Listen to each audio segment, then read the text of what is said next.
Beleza, galerinha? Ó, nós estamos aqui com uma Audi, tá bom? A 3.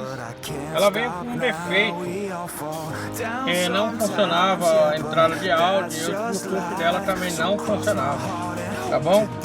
Nós consertamos esse problema, fizemos funcionar isso daí, tá certo? Fizemos a atualização todinha do sistema, um defeito bastante reclamado na internet aí, certo? E ainda por cima, instalamos aí, olha que da hora, instalamos o sistema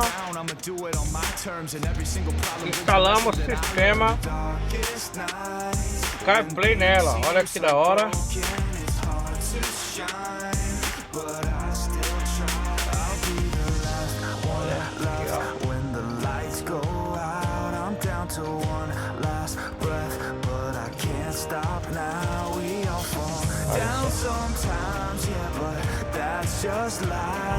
Todo o comando dela funciona por aqui, no original, certo? Olha só, voltou aqui, ó.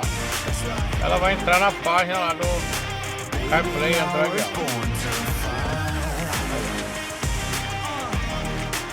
E ainda por cima, câmera de ré, câmera frontal, tá certo?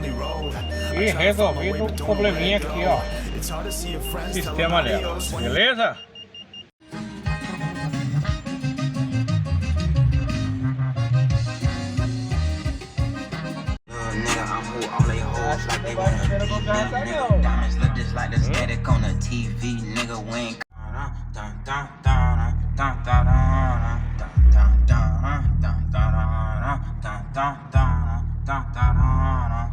I'm a brick, baby boy, concrete, little nigga. Yeah, I rapping all that shit, I'm still a